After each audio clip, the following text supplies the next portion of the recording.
Up next, we have our lightning talks. We have the two presentations. The first one, Charles Lee on IPv4 redistribution, secondary markets.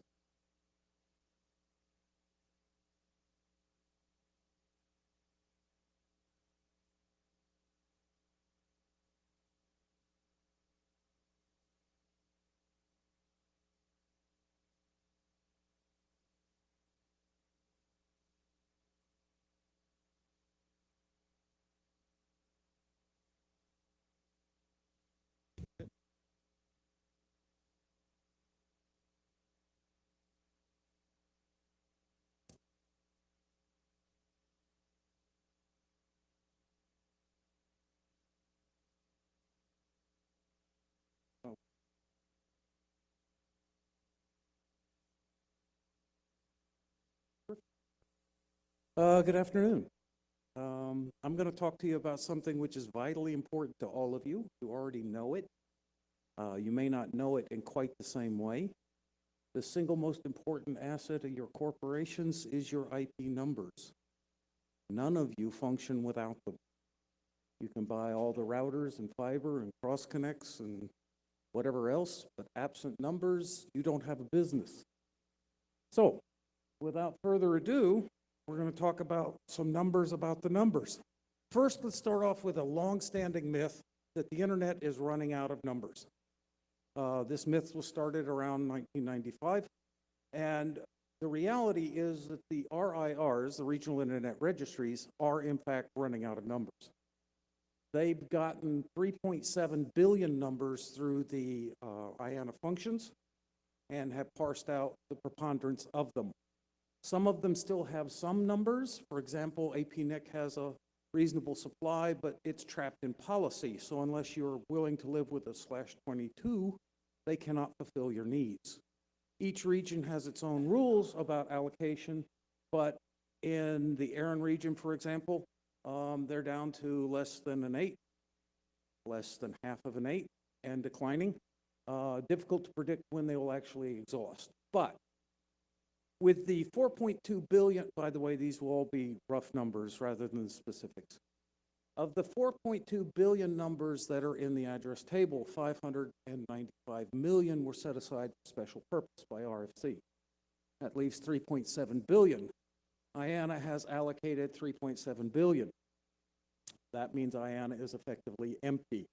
They're doing cleanup, but essentially that pool is gone. As a consequence, the situation exists that the RIRs cannot fulfill your needs for additional numbers. This means that the business environment within which you operate has changed forever and always. This is a new business reality. This is neither good nor bad, it is a fact. So, thanks to Jeff Houston, we've had a lot of conversations. I was able to put together some numbers about the numbers. For example, allocated but unadvertised. There's about 1 billion numbers which have been allocated and don't appear in the general purpose routing tables anyway. That doesn't mean they're not needed. It means they're not being used or not used in the general public internet. A second category, which I found under the research paper title which only an academic could love, the title being Capturing Ghosts, Predicting the Unused IPv4 Space by Inferring Unobserved Addresses. After digging through the title and the 27 pages of the analysis, approximately 1.1 billion numbers are advertised but unused. This means there's approximately 2.1 billion numbers out of 3.7 that are not in use in the public internet today. Now, the two things together have implications for you, and I'll draw that as a conclusion in just a moment. But let's deal with the second myth first.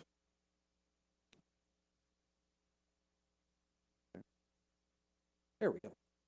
V6 is the answer to internet number needs. This was the mantra which was created again around 1995. And unfortunately, it doesn't help a great deal because V6 is a replacement for, not an extension of, IPv4. It is a brand new internet. The two are incompatible on the wire. So we're going to have to transition. We're going to go from the public internet as exists today in V4 to a public internet that exists in V6, and that transition is going to take a lot of time and billions of dollars. Now, fortunately, it's not billions of any one person's dollars, but there's a lot of money to be spent here. Dual stack, which is our generally accepted, most predominantly accepted means to do this transition, means that you need both V4 and V6 numbers. Neither is sufficient. So that means we have to talk about how long will dual stack persist. Now, I took a shot and said it will persist at least until native V6 packets are 80 to 90% of the traffic in the internet. I would also suggest it might take quite a bit longer than that for other reasons, but this is a lightning talk, so we're going to move on. So given these two fact sets, let's draw some obvious conclusions. V6 does nothing to mitigate V4 number needs until V6 rules the internet. V4 is not going away anytime soon, if ever. Again, there's some reasons why V4 might persist for a very, very, very long time. And the obvious conclusion out of those two statements is that redistribution of unused V4 number blocks is necessary for the foreseeable future. So again, this is not a good thing or a bad thing. This is a reality statement. We're going to have to redistribute numbers. So how is that redistribution going? And what are the rules that are being employed? Well, it's being done by free market. The laws and forces of supply and demand rule. Demand, i.e. need, is self-determined by the buyer. If you go to an RIR and say, I need a 16, and he can't fulfill it, your need did not go away. It's the means by which you get it fulfilled has been changed. They're not going to be getting more. So you're going to be getting it through redistribution. In that environment, demand being set by the buyers, and the other side, supply, the broader your market, the larger the available supply, the lower the prices. This is basic market economics, right? Supply and demand will come into equilibrium around price. That is a fact. So in theory, all 3.7 billion numbers in the general purpose internet are available. The question is, at what price? Now that's theory, because businesses cannot give up those numbers. They have them, they need them, their business is dependent upon them. You can effectively say the price is infinite. The price of acquiring the numbers from those companies would be the price of acquiring the company. And in regard to prices, they're going to be set, they are being set freely by consent between sellers and buyers. So the seller asks, the buyers offer, a negotiation ensues sometimes, and that is how deals are struck. Valuation is affected by several factors. So because although all numbers were created equal, they are certainly not treated that way. And after several decades of being used and misused and misappropriated and moved around, there are mitigating circumstances around all of them. So terms and conditions of the deal would obviously affect value. Technical characteristics, are they trash sitting on a blacklist somewhere? Things like that. So there's all these characteristics which influence the value. If geolocation is important to you, what region of the world is it going to appear in? All of these things dictate value. And that means that the value is not static and consistent around the globe. They do change. There's high variability between regions. What is always true is that determination of the rightful holder is critical. You absolutely do not want to get engaged in a transaction where the seller doesn't have the right to transfer it. That is a nightmare waiting to happen. Do not want to go there. Right, embracing this new redistribution model has put in place a couple of policies. One is policy 623, allocation and assignment. They eliminated needs assessment. There was no point for them to determine need if they weren't going to be giving them out. Seems to be their thinking. The second one also put in place roughly the same time, and perhaps more important, was Policy 605, which was services to legacy internet resource holders. And the common language version of that policy is that you, as a buyer, may elect to put a contract in place with RIPE or not. In either event, RIPE will update the record to the name of the present holder. That is very important. What that did is unlock all the legacy blocks. All the legacy blocks which have been trapped because people couldn't sell them because they couldn't get their registries updated, now can. It unlocked a large supply of numbers for the market. It accommodates capital market requirements for control of financed assets. This is more of a nuance, but is a significant one, because what this means is, as a company, you may not have to use your own cash. There are banks which we work with which would talk to you about financing that deal where you make finance payments. And they are the holder of the block until you have satisfied your debt. It's the same as taking a mortgage on your house. They have to have control of the house until you've satisfied your debt. Most importantly, this was a clear commitment by RIPE, the accuracy of the registry. They had made the decision that accuracy was the single most important aspect of running a registry. I'll come back to that point in just a minute. So what can we learn from the RIPE experience? There's a bunch of fears which have been dispelled. They just simply were fear. They were not founded in reality. Speculators have not appeared. There is not a host of people running around buying up blocks and speculating on future value. It just doesn't happen. And if you consider the cost of doing it and the ambiguity about technology, you'll understand why. A quick technology innovation from one of the geniuses in this room, and all of this changes. Routing tables have not exploded. There has not been this huge disaggregation of routes, and the routers continue to function quite well. There has not been registry churn. There is not a constant flipping of number blocks where they're off continually updating a record. Accuracy of the RIPE registry, which already was pretty good, is getting better. It is more and more accurate every day. And prices within the region and within other regions have remained reasonable and fairly stable. There has not been an explosion of either supply or demand. It has not fostered a nightmare scenario. These are the facts. I would encourage you to talk to RIPE if you wanted to get them validated. They make it quite public. But you need not fear these things. These are not reality. So, what does redistribution look like? It is a secondary market. It is a new business reality. It is one you cannot ignore. And as a consequence, you now have to think about acquisition, not allocation. So previously, where it may have been the case that technical justification was adequate, now it is just the beginning. And as an example, your business cases must now include a new line item, cost of number block acquisition. If you don't do that, and you have a business case which is absent getting numbers, and you discover that you have to go get numbers, you're going to have to go back to your business people and say, oops, I forgot this line item.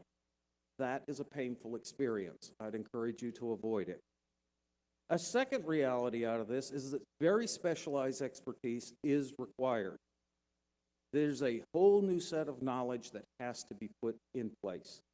One is for mining of unused numbers. Now, that's a discussion and a presentation in and of itself. But identifying unused numbers that are available, appropriate, terms are right, that is very hard lifting. That is good, hard work. And it requires very specialized expertise. Secondly, you're going to have to make sure that the expertise is in place for protection. Protection of you, protection of the seller. It is in your interest on either side of that equation to protect both parties. And this is protection against failed and flawed transactions, collusion, market manipulation, again, whether actual or alleged. Nobody wants their name in the paper that they stole a number block from a retired school teacher. So there are reasons why you need some specialized expertise and protection in these transactions. Call for action. Every presentation I've seen at the NANOG has asked you to do more. I apologize. I'm going to join the graph. So first, you need to advocate for global registry policies that are supportive of redistribution. Redistribution is a necessity. Any policy that works against that necessity works against your interest. So you need to advocate for things which help redistribution, not limit it. Registry accuracy is essential to registry relevance. An inaccurate registry is less than helpful. So if accuracy is not improving, go get policies in place to help make it better. And third, start educating your suits. Yes, we know that's what you call them.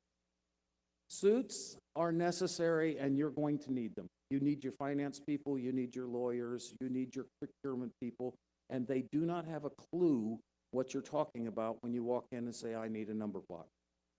So start the education process early. That's it. If there's any questions, I'd be glad to take.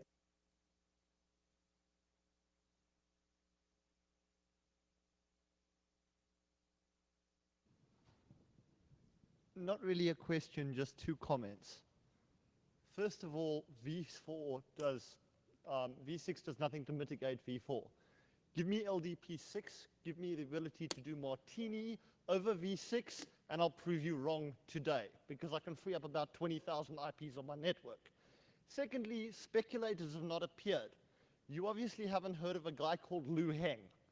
The reason that you're not seeing speculators in this market is because right now they're coming and taking the space out of Afrinic through fraudulent applications and speculating on that. We are seeing the speculators. They've taken at least a /10 of space out of Afrinic in the last few months. So sorry, I really dispute that. Well, I am not operating a registry, and I'm talking about redistribution. If you're having speculators or bad actors coming into the registries, I don't question that. Now that number blocks have market value, bad actors will appear. That is a fact. That's one of the protection things I was talking about. And you need expertise to stop them. Any other questions? No? Let's go get some beer.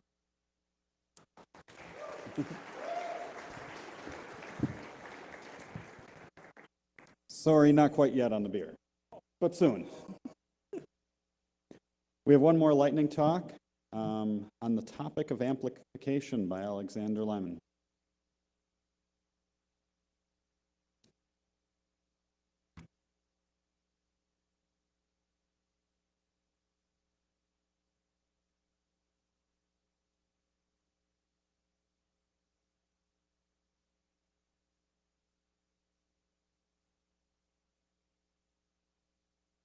Hello, everyone.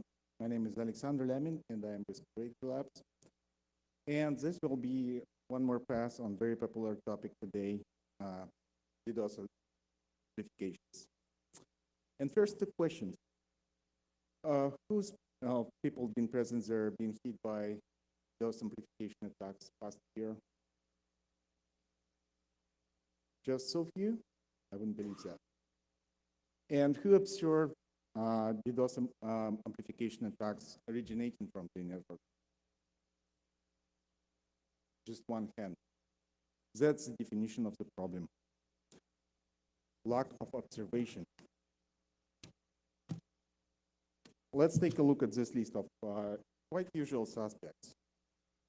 They all possess lack of ability to establish authenticity of client, and they all possess bad design. They're all amplifiable. And I'm sick and tired of these protocols. So we decided to take a closer look what they look like, how they measured in the current IPv4 address space. So we weighted them. And that's what DNS looks like nowadays. As you can see, maximum amplification multiplier of 60 is almost unattainable. So we as community did a really good job eliminating this threat. Congratulations. NTP, well, doesn't look that good. Still problems there. Chargan, no comment. SNMP, I have no idea what these three peaks are, honestly. If you have any ideas why these are present in our measurement, just come up to me afterwards and let's have a discussion. SSD. The largest peak is 70. This is the maximum amplification multiplier of a DNS. And this looks pretty tragic. So we also measured these protocols, how they behave on the time scale in between June 1st and October 5th of the past year. And what we found is quite interesting. 1.6 billion packets for every first stage of attack packet. Even if it's purely theoretical, still, wow, right? Second thing, SSDP is clearly the king of amplifications. The NTP is down there on the bottom. And there comes two nodes. Well, not nodes, a hypothesis. Why we're not dead yet? Possibly because we're lucky enough to have bad protocols such as SSDP to be situated at perimeters of our network. And it's probably not about how many packets you can generate, even theoretically. It's how many packets will arrive to the target of your attack. So it's all about knowing the topology of the network. That's why we're lucky enough to stay alive and functional, having such severe problems with amplification in current P4 address space. So what will we make of it? Will we just lie dormant for next 3 years and see this amplifications attack return with vengeance? Or will we be vigilant and keep our networks clean and well managed? And if you have question how your AS number looks from our vantage point, you're free to email to me and have your personalized report, or catch me up in the hallway or at Gear and Gear, and I will show you how your networks looks from our tool. That's about it. I can't hold you from here much longer. Sorry. Questions?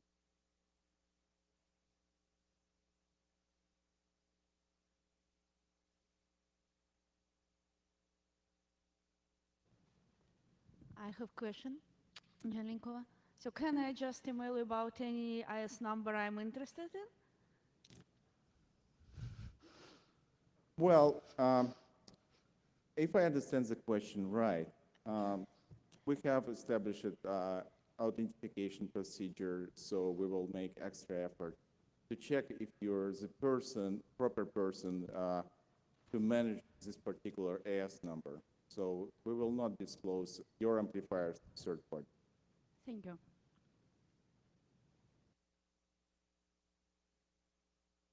More questions? Then it's the beer. Thank you.